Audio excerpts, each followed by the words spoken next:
When you become a TYT member, not only do you get exclusive content, you become a part of our family. Click the link in the description box below to join the home of progressives. Donald Trump previously pulled out of the nuclear accord with Iran, and now he has announced that he will in fact be reinstating all of the sanctions that had been removed as part of that deal by the previous Barack Obama administration.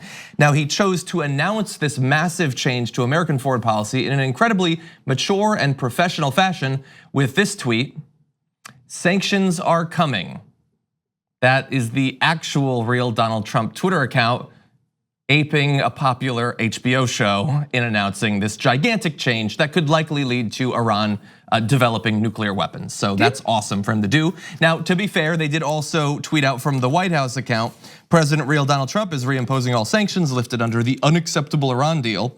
The US is reimposing the toughest sanctions ever on Iran, targeting many of the corrupt regime's critical sectors. So first the substance of the sanctions, and then I do want to return to the Game of Thrones thing. Because some of the actors in HBO reacted to it. So now here comes the biggest twist, which is befitting of a Game of Thrones story. I think that it was smart in two different ways, okay? Really smart, which is a thing that I don't often say about Donald Trump.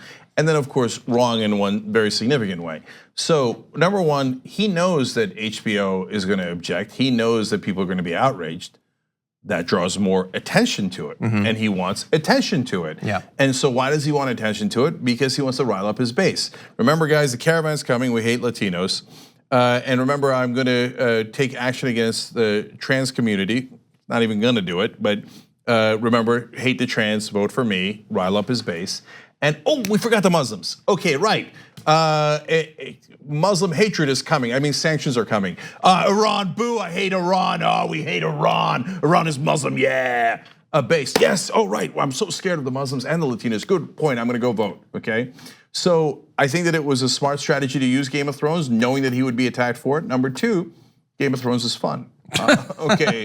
And we use it all the time. We do. If I was advising President Sanders, I would tell him, use Game of Thrones, okay? So I actually have no problem with it at all.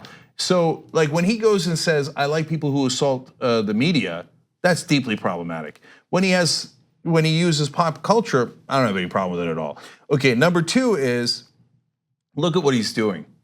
He, at least the Republicans, and in this case Donald Trump, understands that the most important thing before an election is not to try to convince the other side that you're actually right. Who the hell is Donald Trump gonna convince among Democrats and independents who are turned on him and don't like him that they should actually vote for him? That's a dumb idea. So he knows, no, all I gotta do is get my guys to show up.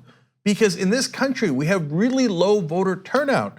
So what decides elections is not who's winning the ideological battle across the country. It's whose side is more fervent and shows up to vote. Whereas the Democrats, in their infinite stupidity, do the opposite. So Joe Donnellys of the world are running all these Senate campaigns going, I hate progressives. Man, I'm conservative, just like the Republicans. What does that do? We've had endless comments here asking me on Twitter, on our YouTube section, etc. Should I bother voting for Joe Donnelly? And then people on Twitter then blame me, it's your fault. I didn't run the goddamn ad, and I'm telling you should vote for Joe Donnelly. He is better than a Republican, and he should primary his ass the next time and get a real progressive. But in a general election, he is way better than a Republican, but it's not me, he's running. And what he's doing is spitting in progressive faces all across Indiana, and then expecting them to show up. He's supposed to win that election. The polls have had him up for a long time. He's the incumbent, he has so many advantages, and stands an excellent chance of snatching defeat from the jaws of victory. Because he tells all his voters, I hate you, don't show up for me, okay? So by the way, and the Republicans are right on this issue and this issue and this issue and this issue. That's his ads, is Reagan was awesome, Republicans are great, for some reason vote for me.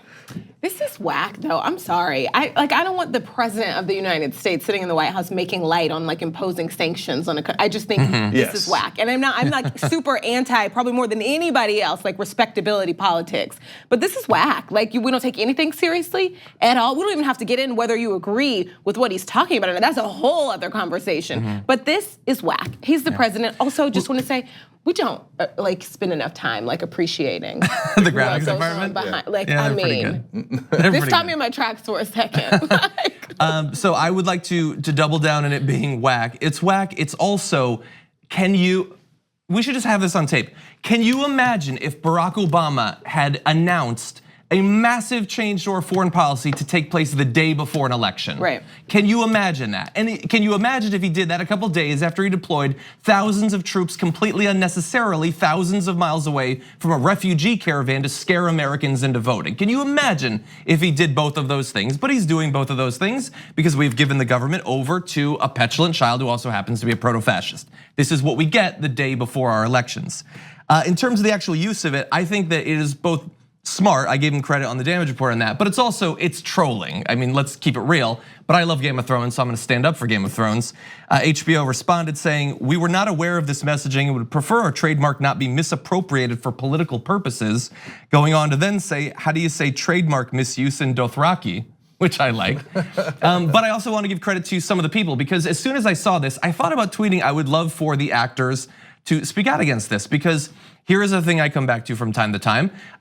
When you are a right winger, when you're Donald Trump, or when you're Ted Cruz talking about The Simpsons, or when you're Ben Shapiro talking about virtually anything, you spend 99% of your time demonizing left-wing thinkers, creative people, sensitive people, artists effectively. You want to defund the arts.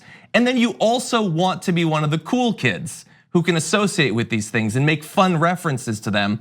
Well, 9 times out of 10, those people are not on your side because they don't stand for any of the values that you continually attack. And in this case, even with the kids, that's the case. And so Maisie Williams, who plays Arya Stark, tweeted out, "Not today." She's awesome. The toughest character on the whole toughest show. character, Yeah. Not today.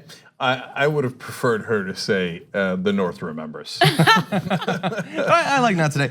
Sophie Turner just tweeted, "Ew." She plays Sansa Stark. That's very Sansa. And then I wondered if he would say this, because George R.R. Martin, the genius who came up with Game of Thrones, is in no way a Republican. He tweeted out, "#vote, fear cuts deeper than swords, vote Tuesday the 6th. And he's so actually hopefully allowed to people use will. it, so it works. Yeah, that's his thing. He came up with all this. This is his IP, I guess. Yeah, I also wish they would have said, "Oh, red wave, come and see." Okay, last thing. I don't want anybody to get it twisted. The part that I was going to come back to it being wrong, other than the policy being terribly wrong, Brooke's right. That's a whole nother show. But the fact that he is using policy for politics was previously at least considered unacceptable. Like, it's not that other politicians didn't do it, but they at least were subtle enough that they would do it well before an election, they would bother to hide it, et cetera. Whereas Trump is basically saying, I don't care about policy at all. I'm gonna do it right before the election to try to get people to vote, because all I care about is politics and power. Whether we actually do the discrimination against trans people, which he said very recently, or we do we do anything with the caravan, or we shoot them as he implied, or we lift the sanctions or double the sanctions on Iran.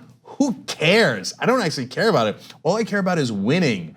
So I'm going to use that policy, and which affects, to Brooke's point again, millions of people, not only in Iran, but here. What if it starts a war? Yeah. He said, I don't care if it starts a war, basically, by saying, I'm going to use it for politics. And because this isn't a game, guys. Game of Thrones is a show. It's a show, right? But politics, a lot of people, and especially Trump supporters, view it as a game. It's not a game. If you start sanctions on Iran, they might counter. If they counter, we counter. And that could lead to war, which the neoconservatives inside Trump's cabinet want. If you have war, thousands of US soldiers will die, let alone the Iranians and everyone else in the region. And Trump says, yeah, but I'll win politically. Who cares? That's sick. The TYT Plus app is now available on iOS and Android. Download to get more TYT content at tyt.com/app.